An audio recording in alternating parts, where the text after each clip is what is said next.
Hello बच्चों, मैं ओमवीर जिंदाल और हम लोग पढ़ रहे हैं मोशन इन टू डायमेंशन या फिर मोशन इन प्लेन।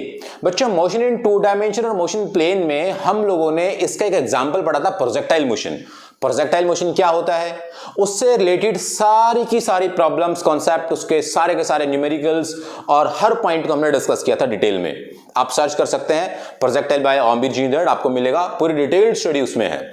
आज मैं आपको एक और एग्जांपल एक्सप्लेन करने वाला हूं इस 2D मोशन का, टू डायमेंशन मोशन का एक और एग्जांपल। टू डायमेंशन मोशन क्या होता है, तब कोई भी क्वांटिटी एक साथ एक्स और वाई यानी कि दो डायमेंशन में मूव करे तो हम कहते हैं कि वो टू डायमेंशन है, जैसे प्रोजेक्टाइल था। अब इसके बाद मैं बात करता हूं कि अगर प्रोजेक्टाइल के अलावा भी मैं एक एग्जांपल लूं टू डायमेंशन मोशन का, तो वो होता है सर्कुलर मोशन।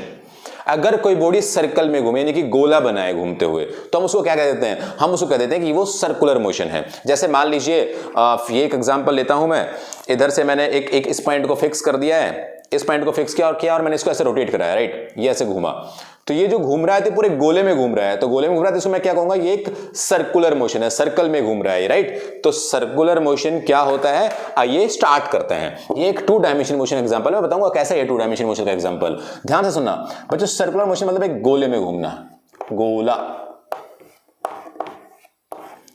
देखो मान लीजिए ये हमारे पास एक सर्कल है, एक गोला है ऐसे, और कोई भी ऑब्जेक्ट इस सर्कल और इस गोले में अगर घूमता है तो वो सर्कुलर मोशन कहलाएगा। देखो कैसे, मान लीजिए हमने क्या किया कि इसको ऐसे डिवाइड कर लिया, एक्सिस यानी कि कोऑर्डिनेट सिस्टम बना दिया हमने यहाँ पे, इसका ये ओरिजिन माना, राइट। अब आप ध्यान से सुनना, पार्टिकल पहले यहां होगा, फिर यहां होगा, फिर यहां होगा, फिर यहां होगा, फिर यहां होगा, तो क्या कर रहा है, वो ऐसे एक्स में भी चेंज कर रहा है अपनी पोजीशन और ऐसे वाई में भी चेंज कर रहा है अपनी पोजीशन। तो वो एक्स और वाई दोनों में अगर पोजीशन चेंज कर रहा है, इसका मतलब क्या है, वो एक 2D मोशन है, वो एक टू डायमेंशनल मोशन है, राइट। तो यहां पर ये जो सर्कुलर पार्ट था that is two dimension motion.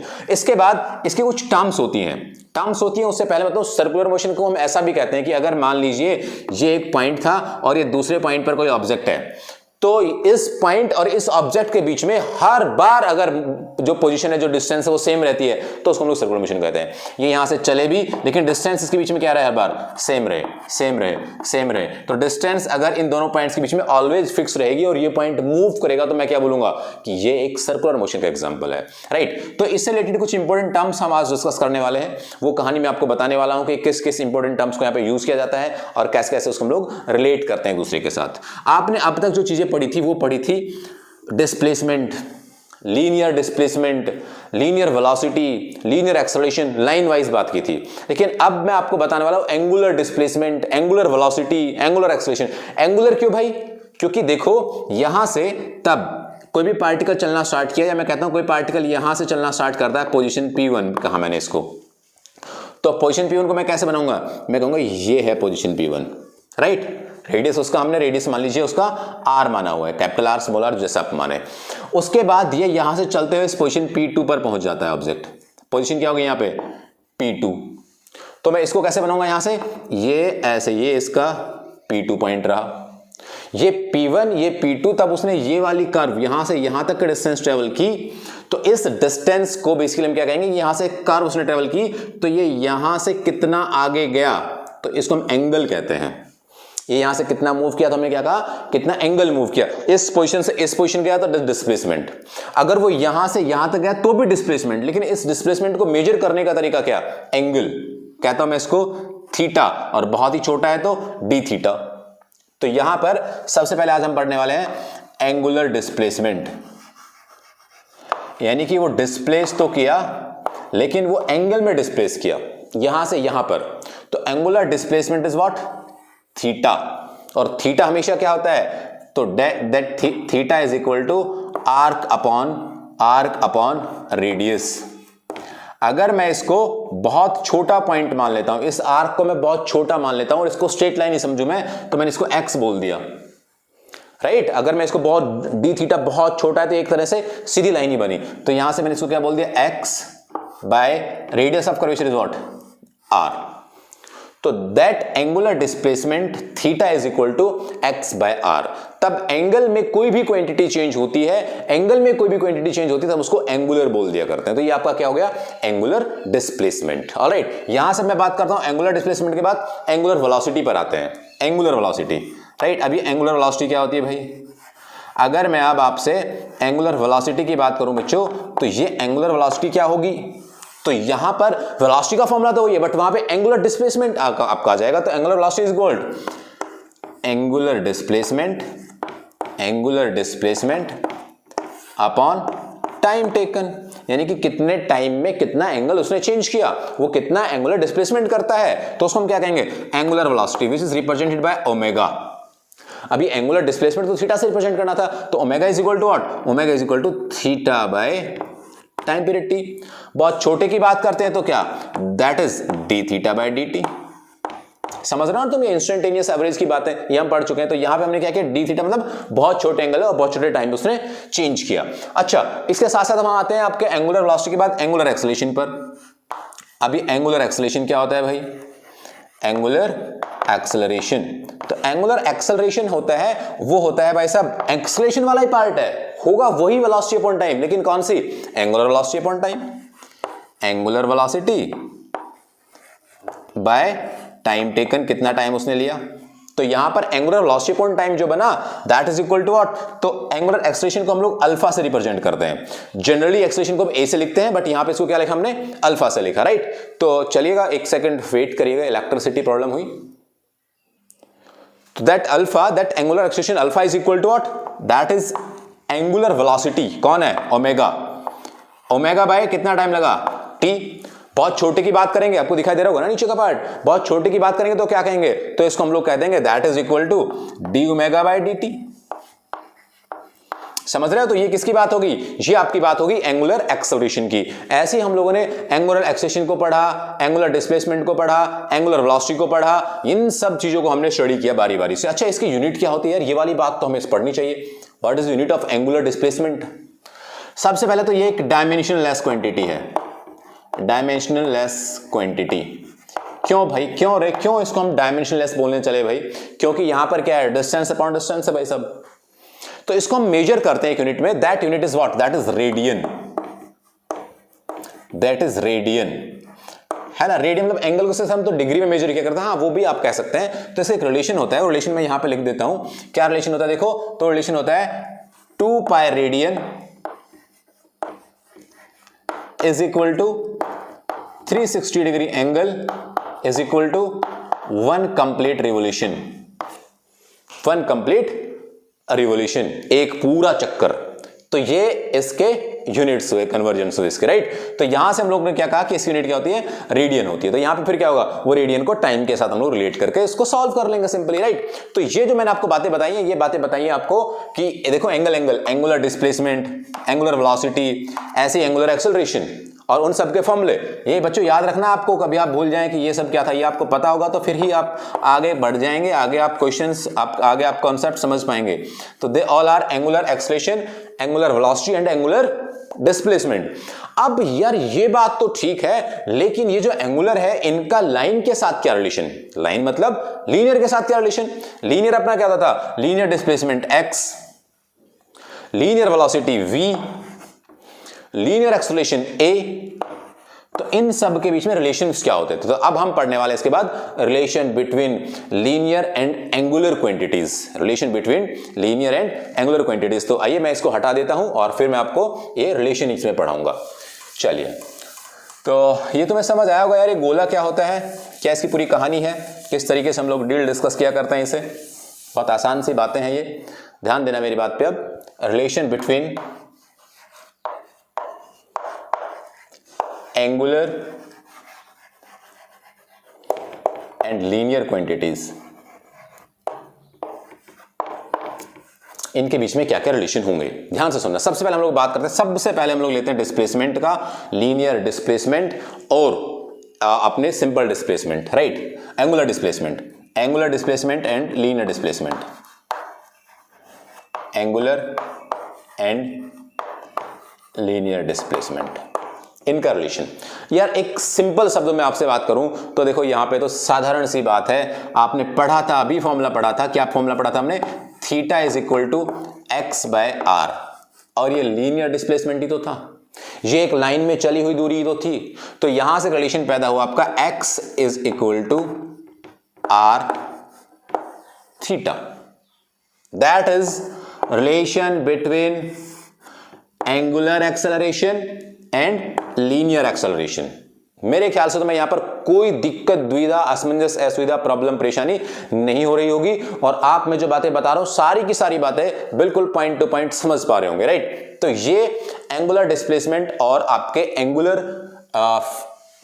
Displacement और लीनियर डिस्प्लेसमेंट के बीच में रिलेशन आया, राइट। ये बहुत इंपॉर्टेंट है क्योंकि इससे आगे की चीज हम लोग यहीं से डील आउट करने वाले, यहीं से सीखने वाले हैं। अब मैं चलता हूं अगले पॉइंट पर। तो अगला पॉइंट है एंगुलर के बाद हम लोग, एंगुलर डिस्प्लेसमेंट के बाद हम लोग आते हैं एंगुलर वेलोसिटी पर, यानी कि relation between angular velocity and linear velocity. Relation between angular velocity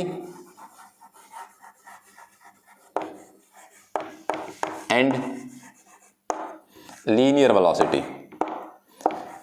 linear velocity, right. अब इनके बीच में कैसे यार रिलेशन निकाले, क्या कहानी होती है पूरी की पूरी। तो देखो इसको मैं आपको समझाने की कोशिश करता हूं कि वेलोसिटी बना कहां से है एक्चुअली। तो जो वेलोसिटी बना है, that velocity is equal to theta is equal to x by r. ये होता है displacement.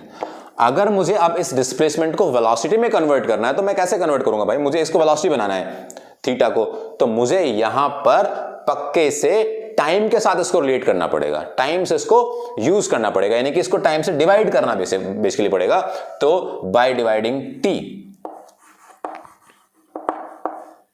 By dividing T, T से डिवाइड करने पर, राइट। अगर मैं इसको टी से डिवाइड करता हूं, देखो क्या, इसको मैं टी से ऐसे डिवाइड करता हूं, या डिफरेंशिएशन कह लीजिए आप, डी बाय डी टी, साथ में कौन, थीटा। और यहां पर मैं क्या बोलूंगा, तो यहां पर क्या बोलूंगा मैं, डी बाय डी टी, साथ में कौन, एक्स बाय आर।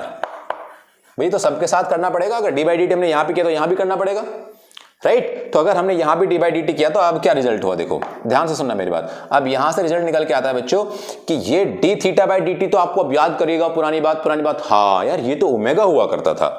तो ये D theta by d t तो आपका हो गया ओमेगा, इधर लिख देता हूं मैं omega, right. That is equal to, यहां से हम लोगों ने क्या किया कि ये देखा हमने यहां से dx by d t into 1 by are.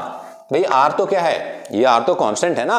अगर मान लीजिए मैं आपके सामने बात करता हूं सर्कुलर मोशन की, तो ये पूरी की पूरी क्वांटिटी को इस सर्कल में घूम रही, तो हर बार देखो मैंने क्या कहा, ये तो सेम सेम सेम सेम हर जगह पर सेम है। तो इसका मतलब ये आर तो क्या है, ये रेडियस तो सेम है, बदल कौन रहा है, ये एक्स बार बार बदल रहा होगा, डिस्प्लेसमेंट ऐसे ऐसे चेंज होती रही होगी। तो अगर ऐसा होता रहा तो इसका मतलब dx by d T omega is this. अब यहां से आगे बढ़ते हैं हम लोग, तो आगे मैं क्या करूंगा, दैट ओमेगा इज, तो ठीक है ओमेगा है, बट ये dx बाई डी टी किसके बराबर होता है, ये आपने पढ़ा हुआ है कहीं ना कहीं लीनियर में। लीनियर वेलोसिटी का फॉर्मूला चेक करिए क्या होता है, तो linear velocity v is equal to what, that v is equal to dx by d t तो होती है भाई लीनियर डिस्प्लेसमेंट अपॉन टाइम। और अगर ये लीनियर डिस्प्लेसमेंट अपॉन टाइम है तो इसका मतलब क्या हुआ, dx by d t is what, dx by d t is v velocity. तो that omega is equal to v by r, here v is what, linear velocity v by r। और यहां से जो रिजल्ट निकल के आया है वो रिजल्ट यहां से निकल के आया है प्यारे बच्चों, यहां से मैं v को इधर ले आता हूं, तो that v is equal to r omega. और यहां पे ओमेगा क्या है, that is angular velocity, omega is angular velocity, that v is what, that is linear velocity. तो लीनियर वेलोसिटी के बीच में भी और एंगुलर वेलोसिटी के बीच में एक रिलेशन आ गया। तो मैं जो रिलेशन आ रहे हैं ना, मैं इनको यहां पे लिख देता हूं अलग से ना, ताकि मैं इसको हटा के आगे की क्वांटिटी पढ़ाता रहूं और आपको ये समझ भी आता रहे। तो x is equal to what, x is equal to r theta, v is equal to what, v is equal to r omega. किसकी बारी है, किसका इंतजार है हमें, अब हमें इंतजार सर एक्सेलरेशन को और बदल दीजिएगा। ऐसे ही कैसे बदल दें, एक्सेलरेशन लीनियर और एंगुलर के बीच में क्या रिलेशन होता है। तो बच्चों आप इसको लिख लें, साथ साथ स्क्रीनशॉट ले लें या फिर इसको पॉज करके आप लिखना स्टार्ट करें, इस पूरे डेटा को लिखे, फिर मैं आगे चलता हूं और अगले पॉइंट पर हम लोग आते हैं।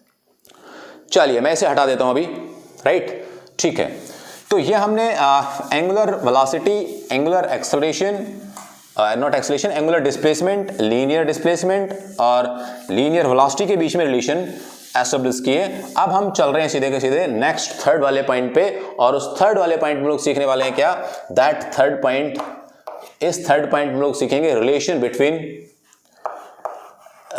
Between angular acceleration alpha and linear acceleration A. Alpha और ए के बीच में एक रिलेशन हम लोग सेट करने वाले हैं। हमने देखो सबसे पहले मैं आपको बताता हूं, हमने पहले डिस्प्लेसमेंट एंगल वाले थीटा को यानी कि थीटा को तब सेट किया था, तो वहां पे हमने डिस्प्लेसमेंट का फॉर्मूला लिया और हमने उसको यूज कर लिया बाय यूजिंग लीनियर। अब हमें वेलोसिटी को तब रिलेट करना था, तो वेलोसिटी को रिलेट करने के लिए हम लोग फॉर्मूला लेके आए थे डिस्प्लेसमेंट का, और हमने डिस्प्लेसमेंट के फॉर्मूले को क्या बना लिया था, डिफरेंशिएट करके वेलोसिटी बना लिया था। Theta is equal to x by r लिखा था, फिर उसको क्या किया था हमने, डिफरेंस किया था डी बाई डी टी के साथ। तो ऐसे ही अब मैं तब एक्सेलरेशन से एक्सेलरेशन को रिलेट करना चाहूंगा, एंगुलर एक्सेलरेशन और लीनियर एक्सेलरेशन को, तो मुझे क्या करना पड़ेगा, फिर से वही काम करना पड़ेगा। क्या काम करना पड़ेगा बच्चों, तो मुझे वेलोसिटी का फॉर्मूला लिखना पड़ेगा। Velocity v is equal to what, या मुझे ऐसा कहना चाहिए omega is equal to what, v by यहां से omega is equal to what, v by r। अब ये अगर एंगुलर वेलोसिटी है, angular velocity is equal to v by r है, तो अब यहां से हमें देखना होगा बच्चों ये कि इनके बीच का जो रिलेशन है वो रिलेशन कैसे एक्सेलरेशन बने। तो आंसर है, अगर हम यहां पे टाइम इंट्रोड्यूस कर दें ओमेगा बाय t तो बन जाएगी बात, तो ऑन डिफरेंशिएटिंग और ऑन डिवाइडिंग, राइट। आप जो मर्जी जो बात आप बोलना चाहे बोल सकते हैं। तो क्या हो गया इस डिवीजन के बाद, तो यहां से ये d बाई डी टी यहां पर भी कर दिया हमने, तो यहां पर d बाई डी टी किया, तो यहां पे क्या बच गया, ये यहां पे क्या आ गया, ये omega, that is equal to d by d t यहां पर भी करना पड़ेगा, d बाई डी टी, और यहां क्या आ गया, v बाय r। ऑलराइट, तो यहां से ये d omega by d T क्या बन गया, ये तो भाई साहब एक्सप्रेशन बन गया alpha, that is equal to what, that is r तो कांस्टेंट है, तो क्या करना पड़ा हमें, dv by d t into 1 by r। अब यहां से आपको एक्सप्रेशन का फॉर्मूला पता होना चाहिए था, ये लीनियर एक्सप्रेशन हम पढ़ चुके हैं, that a is equal to that a is equal to dv by d t, समझ रहे हो ना। तो that dv by d t is equal to what, that is equal to a, तो that alpha is equal to a by r। Simple शब्दों में कहना चाहो तो मैं क्या कहूंगा, तो मैं कहूंगा a is equal to r into alpha. यहां पर मैं लिख देता हूं इस रिलेशन को, that linear acceleration a is equal to r into angular acceleration. Linear displacement angular displacement, linear velocity angular velocity, linear acceleration angular acceleration, सब में केवल एक ही चेंज है कि अगर आप एंगुलर के साथ रेडियस से मल्टीप्लाई कर दोगे, एंगुलर के साथ रेडियस से मल्टीप्लाई कर दोगे तो क्वांटिटी क्या आ जाएगी आपकी, लीनियर क्वांटिटी आ जाएगी। बच्चों ये वाली पूरी की पूरी कहानी आप लोगों को समझ आई होगी कि मैंने किस तरीके से रिलेट किया एंगुलर वेलोसिटी को, लीनियर वेलोसिटी को, और आपके एंगुलर डिस्प्लेसमेंट को, लीनियर डिस्प्लेसमेंट को, और उसके साथ आपको एंगुलर एक्सेलरेशन को और आपके लीनियर एक्सेलरेशन को। तो ये रिलेशन मैंने यहां पर लिखे हुए हैं, लेकिन इसके साथ साथ मैं आपको बताऊं, आपको मैं समझाऊं, आपको मैं पढ़ाऊं, तो मुझे अब इसके बाद ये भी डिस्कस करना चाहिए कि क्वांटिटी स्केलर क्वांटिटी है, ये क्वांटिटी वेक्टर क्वांटिटी है, किस तरीके से हम उसकी डायरेक्शन निकालते हैं, अगर वो वेक्टर है तो, नहीं है तो क्यों नहीं है, पूरी की पूरी कहानी हम लोग डिस्कस करते हैं। मैं अभी इसे हटा रहा हूं, आप लोगों ने लिख लिया होगा, स्क्रीनशॉट लिया होगा, अगर ऐसा किया तो फिर मैं इसको हटा देता हूं। चलो, तो अब ये हट गया, हाँ। तो अब इसके बाद क्या, हाँ डायरेक्शन की बात करनी है हमें। तो यार जो एंगुलर डिस्प्लेसमेंट है, यानी कि जो डिस्प्लेसमेंट है that is vector quantity, velocity है वो भी वेक्टर क्वांटिटी है, एक्सेलरेशन है वो वेलोसिटी वेक्टर क्वांटिटी, तो क्या ये वेक्टर नहीं होंगे, तो आंसर है ये भी वेक्टर क्वांटिटीज होती हैं। और अगर ये वेक्टर क्वांटिटी होती तो किस डायरेक्शन में, what about the direction of that thing, कैसे आप कहेंगे, तो इनकी जो डायरेक्शन होती है बेसिकली ये जो होते हैं ये एक्सियल वेक्टर होते हैं, ये एक्सियल वेक्टर होते हैं। एक्सियल मतलब क्या कि इनकी डायरेक्शन एक्सिस पर लाई करती है। ये यहां पर ये जो पार्टिकल घूम रहा है तो इसकी पूरी पूरी डायरेक्शन किस पे लाई करती है, एक्सिस पर। नहीं समझ आया, देखो फिर से एग्जांपल लेते हैं। मान लीजिए हमने फिर से इस वाले पार्ट को पकड़ा और घुमाया, यहां से मैं इसको ऐसे घुमा रहा हूं, अगर मुझे उसकी डायरेक्शन चेंज करनी तो क्या करना पड़ेगा, अब मेरे देखो अभी मेरा हाथ ऐसे है, राइट, और अब मैं इसकी डायरेक्शन चेंज करूंगा तो कैसे करूंगा, मैं इसको ऐसे कर लेता हूं, मैंने इसको ऐसे कर लिया तो क्या हुआ, मैंने ऊपर कर दिया तो देखो इसकी डायरेक्शन चेंज हो गई, ऐसे घूमने लगा था, ऐसे घूमने लगा था, राइट। तो इस कंडीशन से क्या होता है कि जो भी जिस तरह के मोशन हो रहे हैं एंगुलर वाले, उन सब के एंगल का जो बेसिकली हैंडलर है, जो उसको हैंडल कर रहा है, वो इस सेंटर पे लाई करता है, इस एक्सिस पर लाई करता है। एक और एग्जांपल लेते हैं, देखो जैसे मान लीजिए छतरी, देखिए हमने छाता, बारिश आ रही है, बारिश ऐसे ऊपर से आ रही है, तो आप लोगों ने छतरी कैसे पकड़ा हुआ है, ओके। उसके बाद बारिश इस साइड से आने लगी तो मैंने कहा भाई उस साइड से बारिश आ रही, छाता उधर करो, तो तुम क्या करते हो, इसको छोड़ते हो, फिर उस छाता को पकड़ते हो, फिर यहां करते हो, फिर इस हैंडल को पकड़ते हो, नहीं ना, ऐसा तो नहीं करते ना, तो कैसा करते हो, तो तुम डायरेक्ट ही वहां से उसको पढ़ते हो, टिंग घुमा देते हो। यानी कि पूरा एरिया वेक्टर है, जो पूरा एरिया है उसका बेसिकली वो किस पे डिपेंड है, वो उसके एक्सिस पे डिपेंड है। और अगर वो उसके एक्सिस पे डिपेंड है तो वो पूरा सर्कल है तो वो किस पे डिपेंड किया, वो उसके एक्सिस पे डिपेंड किया, इसलिए मैंने इसको क्या बोला, एक्सियल वेक्टर। और इस एक्सियल वेक्टर की डायरेक्शन कैसे निकालते हैं, तो direction of that vector by using the right hand thumb rule. Calculation of direction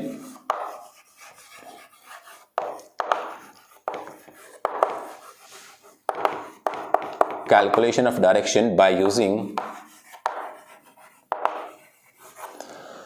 right hand thumb rule।